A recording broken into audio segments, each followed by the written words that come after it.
Good evening.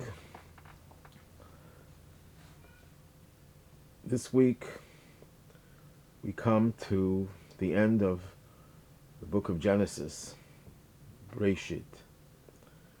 The parsha is called Vayechi. Vayechi Yaakov, and Yaakov lived. And it's the story of how Jacob, before his passing, delivers words of blessing to his children and his grandchildren. There's something very interesting about a term that appears in the Torah portion. When Joseph hears that his father is ill, he comes to visit him. So it says, Vayischazek Yisrael, and Israel, Jacob's other name, strengthened himself, Vayeshev al Hamita, and he sat on the bed. So we have in the very beginning of the parsha the idea that Jacob strengthened himself, as if he was lying in bed, but now that he had his son Joseph there, he strengthened himself and he sat down. So he went from a reclining position to a sitting position. When we finish the Torah portion, which is the end of the whole book of Bereshis, we stand up and we declare, Chazak, Chazak, v'nis chazet, be strong, and we will be strengthened. And everyone stands up at that point.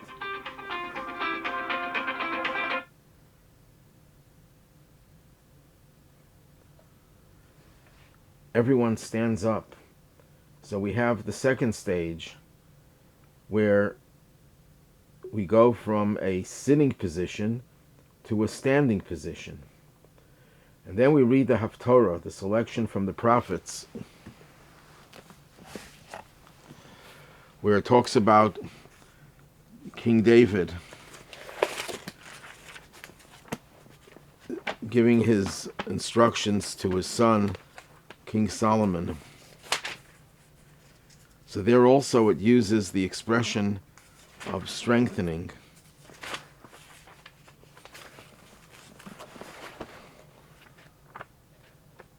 And right after that,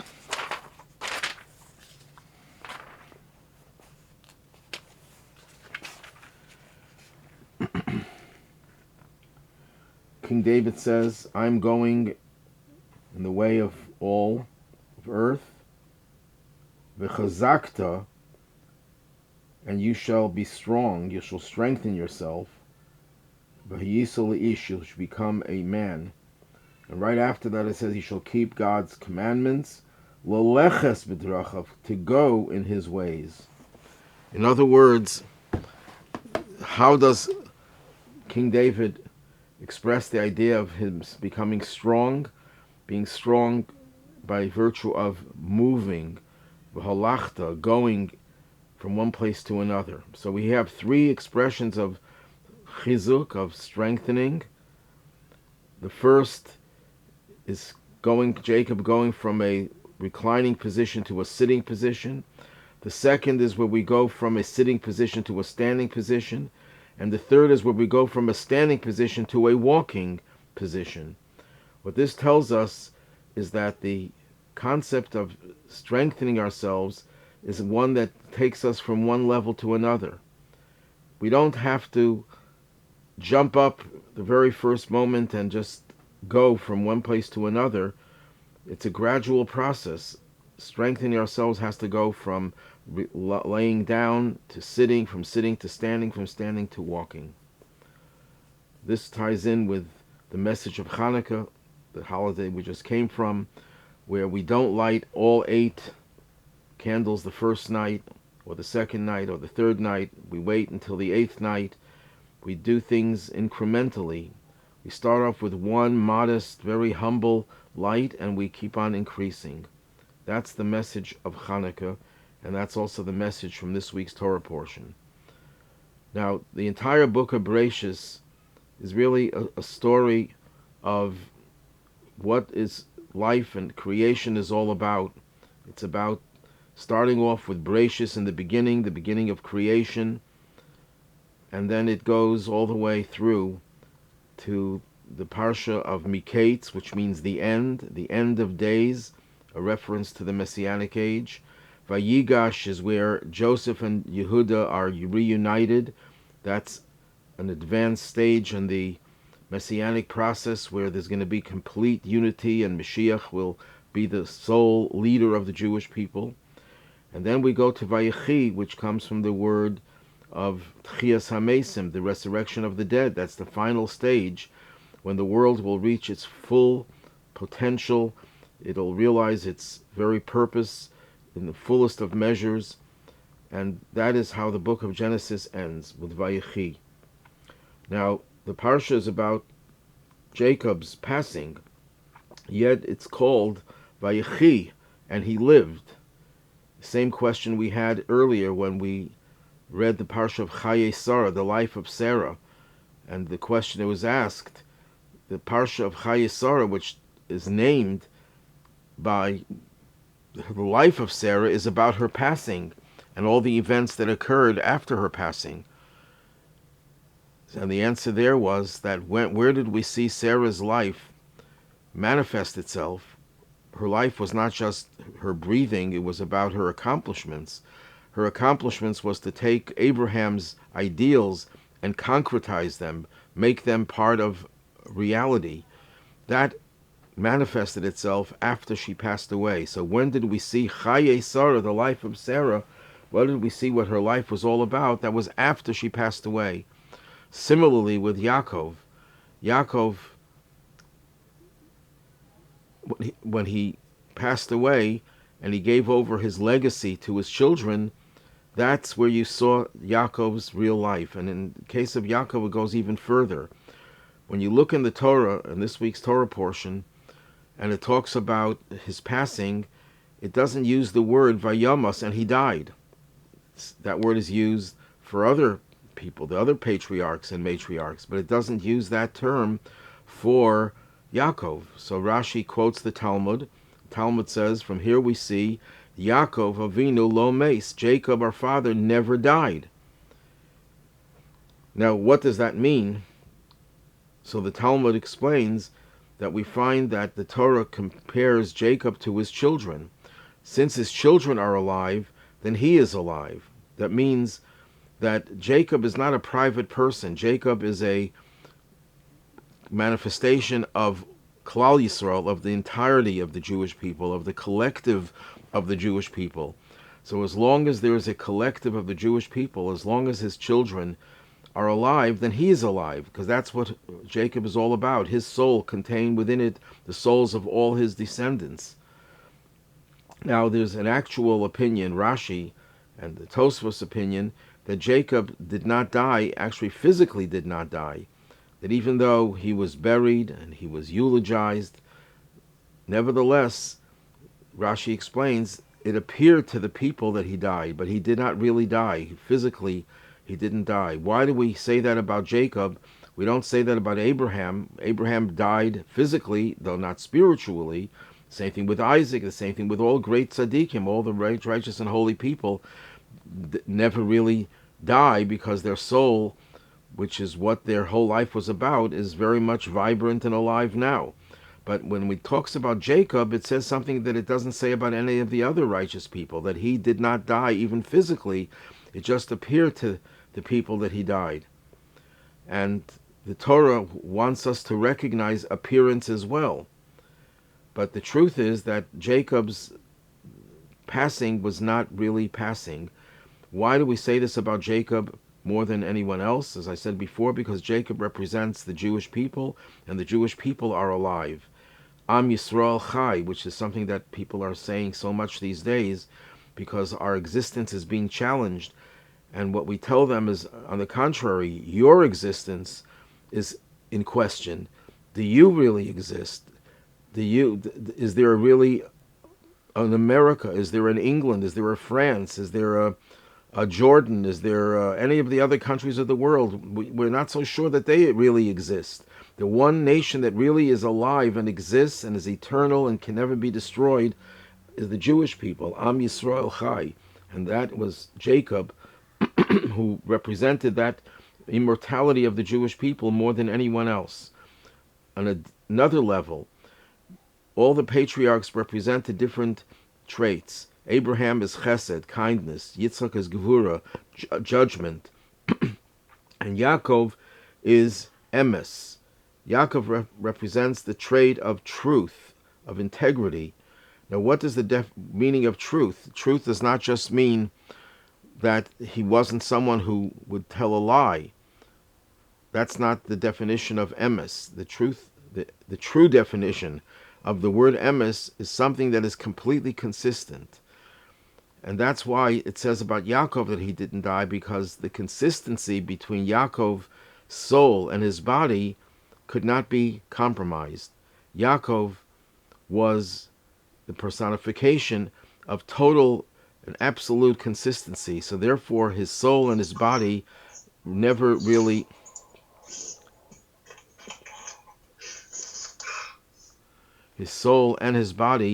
worked in tandem all the time. So even after what appeared to be his passing, he was still physically alive. It's a very powerful concept but Rashi says that. That's what Rashi says, and that's what Tosfos says, that his soul and his body never really separated, even though it appeared that he had passed away. But where do we see his life? We see that in the immortality of the Jewish people. Vayechi Yaakov, the Torah portion begins, and Yaakov lived.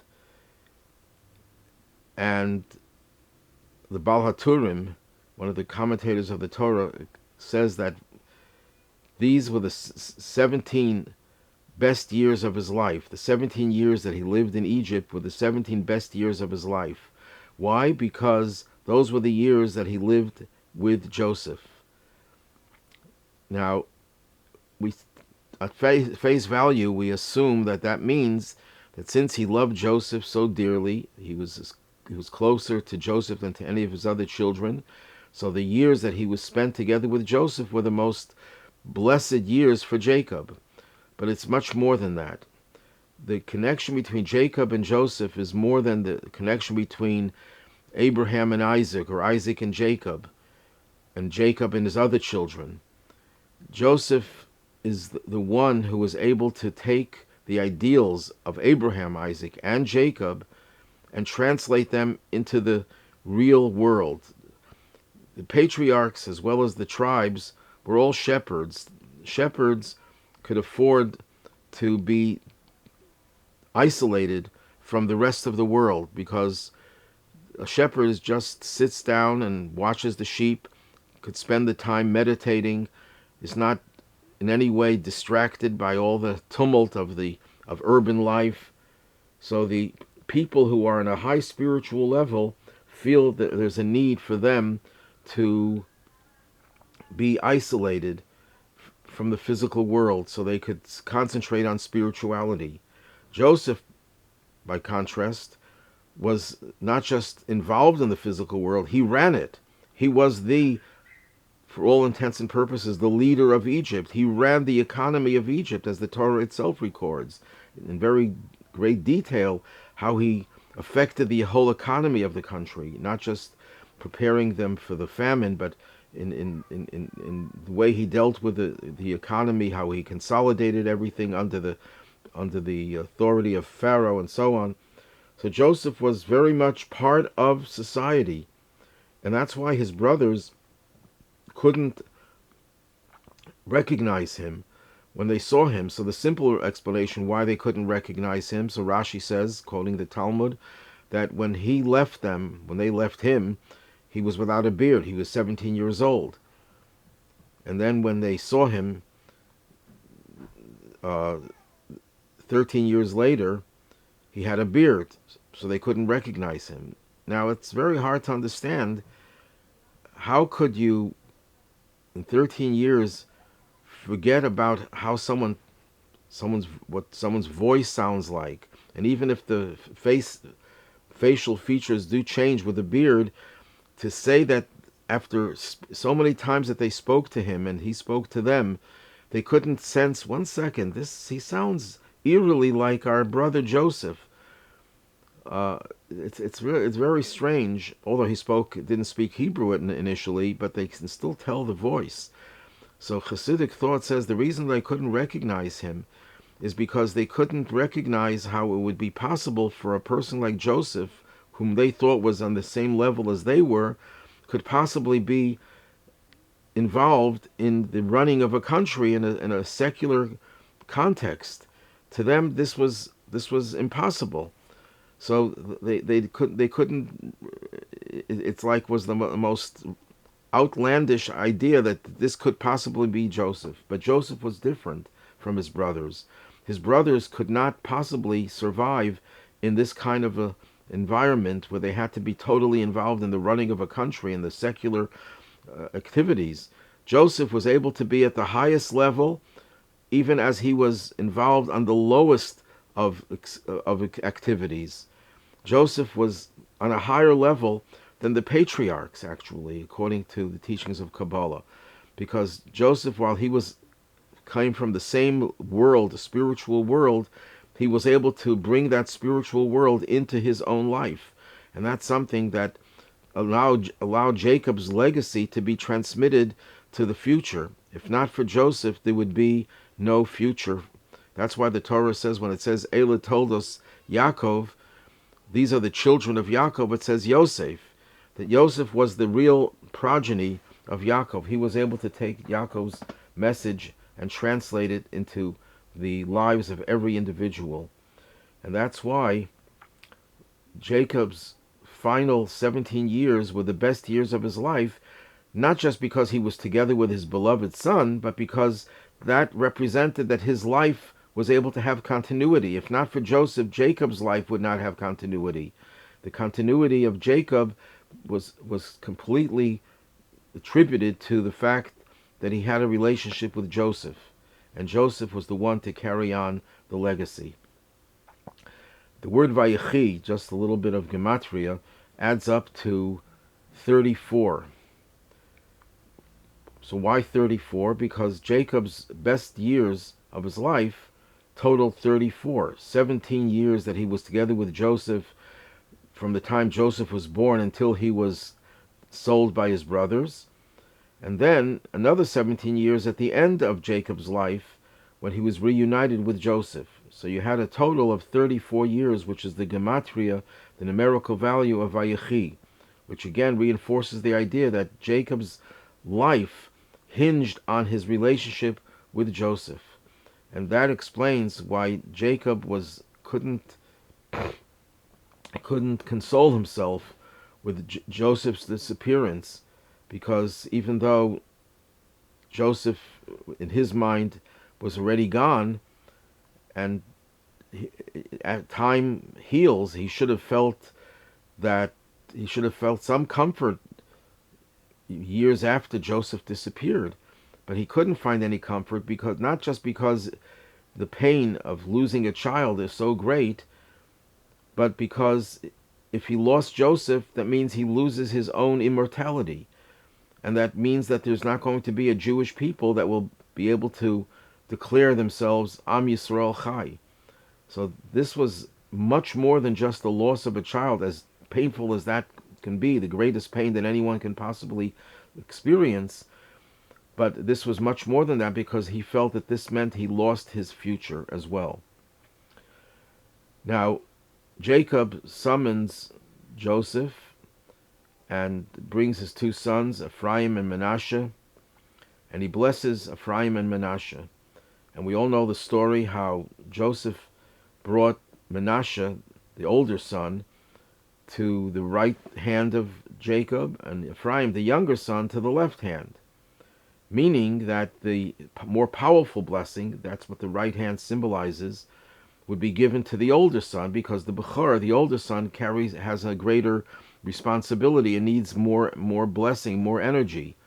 And what does Jacob do? Jacob crosses his hands and he puts his right hand on the head of Ephraim and his left hand on the head of Manasseh. And Joseph tries to correct him, and he says, no, I know what I'm doing. He'll be great, Manasseh, but Ephraim will be even greater. what was what does all this mean? I mean, if if he knew already that Ephraim is going to be greater, then Ephraim didn't need the blessing. Why did he need the blessing here if he already knew that he's going to be greater? And why would he want Ephraim to be greater if it depended on his blessing? Why couldn't he make Manasseh greater?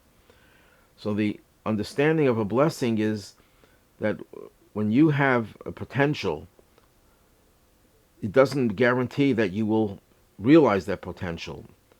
We all have tremendous amount of potential, but it's a great blessing if we could actualize our potential. And that's what giving someone a blessing does for you. It doesn't change you to make you have something that you don't already have, but it allows you to actualize your potential. As explained in Hasidic and Kabbalistic texts, that when God allocates certain blessings for us, they are stored in a bank, in a spiritual bank.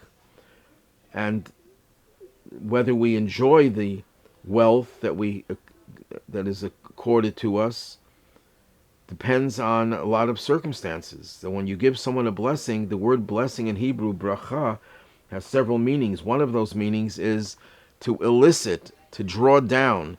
When you give someone a blessing, you're drawing down, you're downloading, as it were, from the state of potential in the bank where it's saved for you, but you download it into your own overt existence, your own down-to-earth existence. And if someone never gets anyone giving them blessings, they may never realize the potential. So when Jacob looks at Ephraim and Manasseh, he sees the potential. He sees Ephraim has greater potential than Manasseh. So he needs a greater blessing to actualize that potential. So it's not as if Jacob was blessing him because he was wishing him more than he was wishing the other son, Manasseh. He was really trying to help Ephraim actualize his potential and Manasseh actualize his potential. And for that, Ephraim needed a greater blessing. Other Hasidic texts discuss the difference between Ephraim and Manasseh and why Ephraim, though the younger son, takes precedence over Manasseh. And there's a question that could be asked. If Ephraim was superior to Manasseh, why was he born later? Why didn't God make it easier for Ephraim to be born first, because he was superior, had superior potential, and then Manasseh should come later? Instead, Manasseh is the first, which indicates that he had some superiority to Ephraim, but yet Ephraim was the one who needed a greater blessing, who was greater potential. So the answer is, in the book of Psalms, we say, Sur meira v'aseh tov. That's a phrase mentioned a few times in the Psalms. Sur meira, keep away from evil, v'aseh tov, and do good. So which comes first? Sur meira, keeping away from evil, and then doing good. Which is a greater trait, which is a superior trait?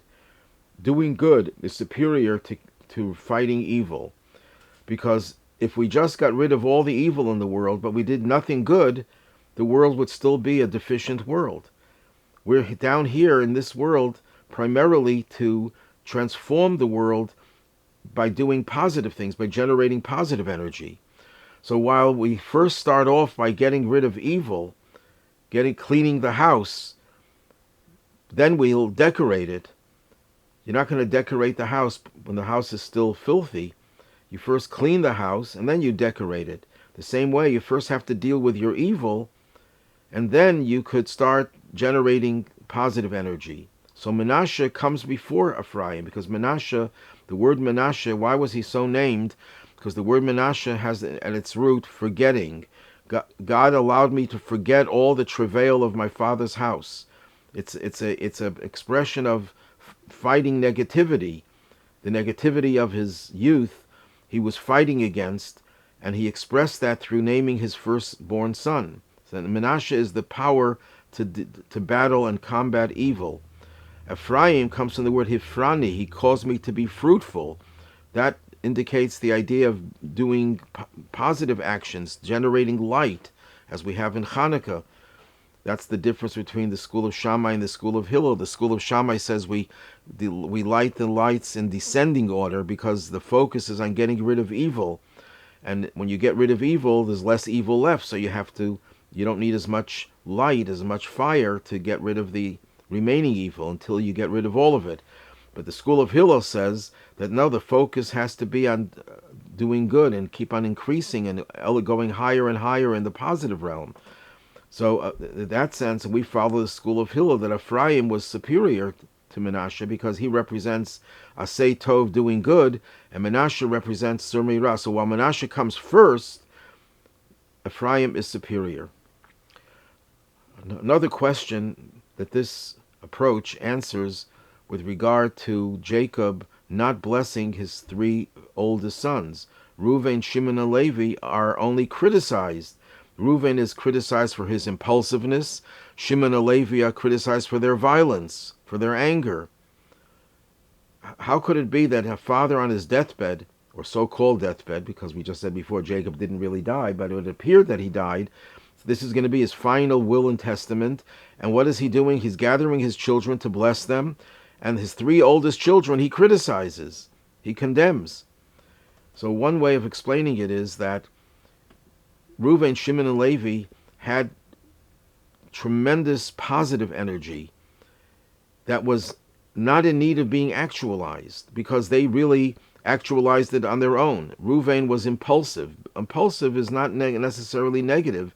That means that you're driven and you're not going to delay. You're not going to procrastinate. You're going to just do what has to be done, and you're outraged by what's going on in the world, and you try to do something to correct it, and you don't delay. Shimon and Levi conspired against the city of Shechem because they were incensed. They were outraged by what they did. The people of Shechem did to Dinah, to their sister, and they vented their anger in a way that wiped out the entire city. So that's a positive trait that they could not take they could not stomach the idea that this kind of vice, this kind of criminal activity could happen, but they did it in the wrong way. Reuven's impulsiveness and their anger was misdirected. So Jacob didn't have to bless them because their potential was already actualized.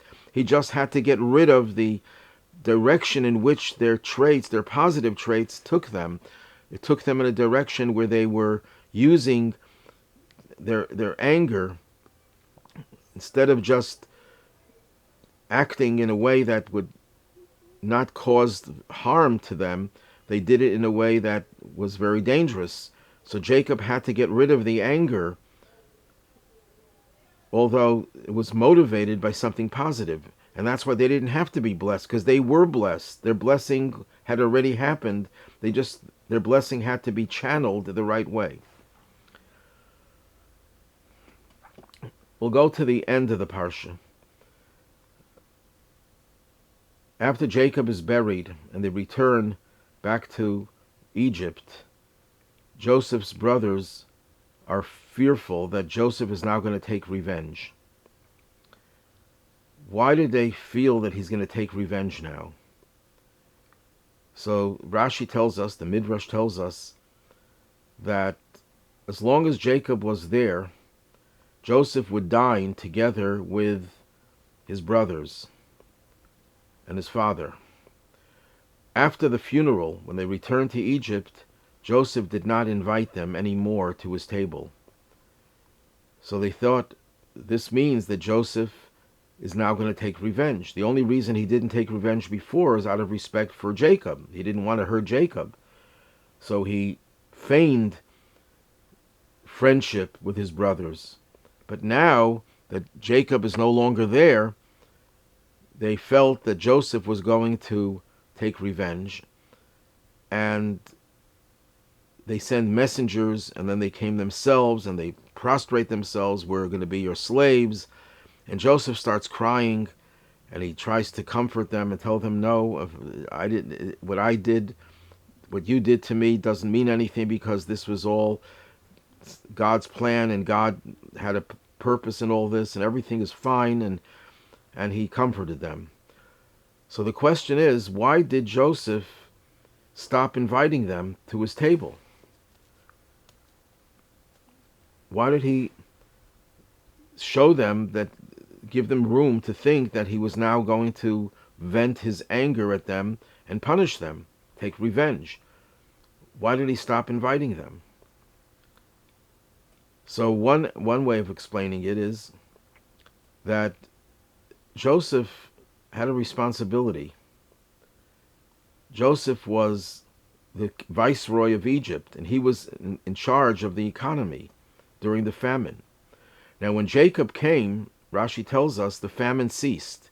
For 17 years, only 2 years of the famine occurred before Jacob came, and then when Jacob came, the famine ceased. The Nile River started to rise and irrigate the whole place.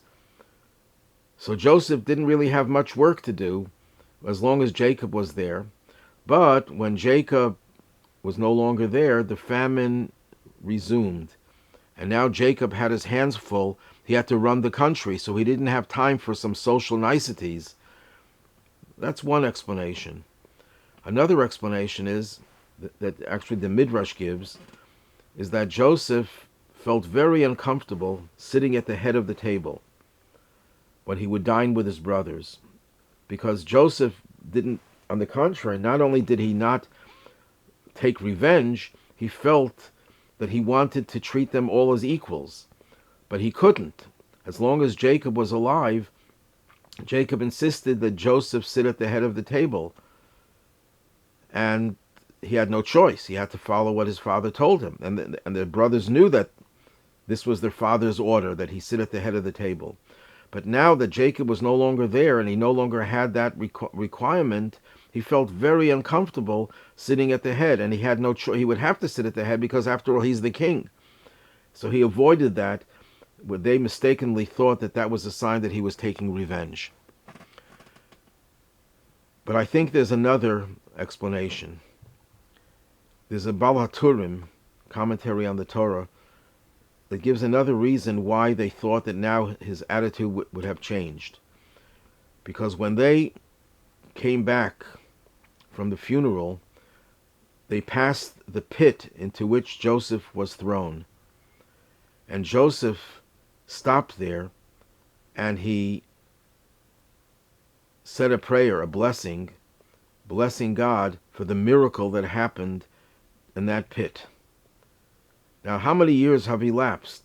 We're talking now of Joseph was 17 years old when that happened. 13 years later, he's the viceroy of Egypt. He's 30 years old. And then the 7 years of plenty go by. And then 2 years of famine. 17 years of living with Jacob. So we're talking about decades have passed. And the fact that Joseph was still vividly remembering the very pit that he was thrown into, and he was expressing his gratitude to God, they felt, this is terrible. This means that he has not forgiven, really. Because when you forgive, you forget. If you keep on remembering it, it's a sign that Joseph never really forgot, and therefore there was always a danger he might take revenge. That's the commentary of the Baal HaTurim.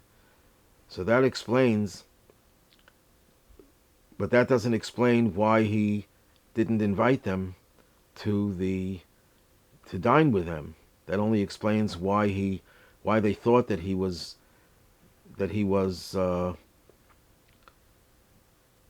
not going to forgive them, that he was going to still harbor a grudge and take revenge. So one other way of explaining it is that Joseph and his brothers represented 12 different pathways to serving God. The Jewish people are one people. We have one set of patriarchs and matriarchs. Every Jew is a descendant of Abraham, Isaac, and Jacob. And that's what we have to always remember, that there's one Jewish people. We are not a people broken into different parts. We're one. We're unified. But in spite of that, God also wanted us that each one develop their own individuality, and that there were 12 different pathways. When the Jews crossed the Red Sea, the Midrash tells us the tunnel that they went through were actually 12 different tunnels. Each tribe went through a different channel. Why is that? Because though we are one people, we are necessarily supposed to express our own individual talents, our own individual capabilities, our own individual spiritualities. And that's why Joseph, as long as Jacob was alive, Joseph felt this was the time when we have to focus on our unity, our oneness. But now that Jacob passed away, and now they are the heirs to Jacob, there were 12 heirs, and Joseph didn't want that they should feel subordinated to him to the point where they would lose their own individuality. So if he would have them all sitting together under his direction at the meal, they would feel that they have to surrender their own identities to Joseph. And therefore Joseph said, no, we're not going to sit together on a regular basis. Yes, every now and then we're going to remind ourselves of our unity. But when there's a time when we focus on unity, we can sometimes lose our individuality. And that's why it's important in the time that we're in right now, when we have to focus on our unity, that shouldn't be at the expense of our differences. We have differences, and they are positive different. There are also negative differences we have to get rid of course.